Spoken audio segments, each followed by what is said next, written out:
PFI पर जैसे ही ban लगा, विपक्ष का रिएक्शन आना शुरू हो गया। कांग्रेस लगातार मोदी सरकार को घेरने लगी और पीएफआई के बैन के बाद ये कहने लगी कि आरएसएस पर भी बैन लगा दिया जाए। लेकिन क्या आपको यूपी के सीएम का रिएक्शन पता है? जी हाँ, यूपी के सीएम योगी का पहला रिएक्शन पीएफआई बैन पर आया और उनका ये ट्वीट लगातार वायरल हो रहा है। पॉपुलर फ्रंट ऑफ इंडिया पर बैन के बाद उत्तर प्रदेश के मुख्यमंत्री योगी आदित्यनाथ का पहला रिएक्शन जैसे ही सामने आया, उसके बाद तो लोगों ने उस पर कमेंट करने शुरू कर दिए। उन्होंने ट्वीट करके कहा कि केंद्र सरकार का ये कदम सराहनीय है। राष्ट्र विरोधी गतिविधियों में संलिप्त पॉपुलर फ्रंट ऑफ इंडिया यानी पीएफआई और उसके अनुषंगिक संगठनों पर लगाया गया प्रतिबंध सराहनीय एवं स्वागत योग्य है। ये नया भारत है, यहाँ आतंकी, आपराधिक और राष्ट्र की एकता और अखंडता तथा सुरक्षा के लिए खतरा बने संगठन और व्यक्ति स्वीकार्य नहीं है। केंद्र सरकार ने आतंकी गतिविधियों में संलिप्तता के कारण पॉपुलर फ्रंट ऑफ इंडिया और उससे जुड़े कई अन्य संगठनों पर प्रतिबंध लगा दिया है, जिसके बाद से सीएम योगी का ये पहला रिएक्शन सामने आया।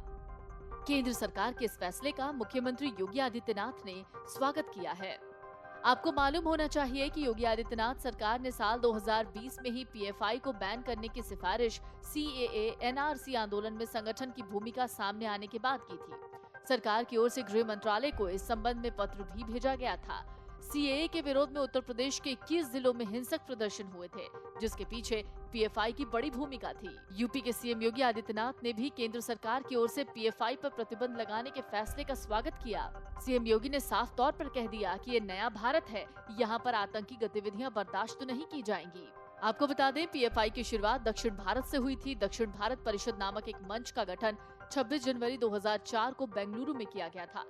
बेंगलुरु में हुई बैठक में कर्नाटक से फोरम फॉर डिग्निटी, केरल से नेशनल डेवलपमेंट फ्रंट और तमिलनाडु से मनीथा नीति पासराय शामिल हुए। बाद में इस मंच को विस्तारित करने का फैसला लिया गया। हालांकि पॉपुलर फ्रंट ऑफ इंडिया पर कथित आतंकी गतिविधियों को लेकर प्रतिबंध को उसके छात्र विंग की ओर से कोर्ट में चुनौती दी जाएगी। स्टूडेंट विंग ने कहा है कि यह अलोकतांत्रिक और असंवैधानिक है। 240 से ज्यादा सदस्यों की गिरफ्तारी और छापेमारी के बाद केंद्र ने मंगलवार को पीएफआई पर बैन लगा दिया। आप ये भी जान लीजिए कि सिमी के बाद अब कट्टरपंथी इस्लामिक संगठन पॉपुलर फ्रंट ऑफ इंडिया को भी देश में 5 साल के लिए बैन कर दिया गया है। एनआईए जांच में संगठन के कथित रूप से हिंसक और आतंकी गतिविधियों में लिप्त होने की बात सामने आई थी। एनआईए के डोजियर के मुताबिक ये संगठन राष्ट्रीय सुरक्षा के लिए खतरा माना गया है। Video desk amarujala.com। डाउनलोड करें अमर उजाला ऐप और पाएं खबरें लगातार। अगर आप ये वीडियो YouTube पर देख रहे हैं तो हमारे चैनल को सब्सक्राइब करें और बेल आइकन को दबाना ना भूलें। अगर आप Facebook पर ये वीडियो देख रहे हैं तो हमारे पेज को लाइक करें।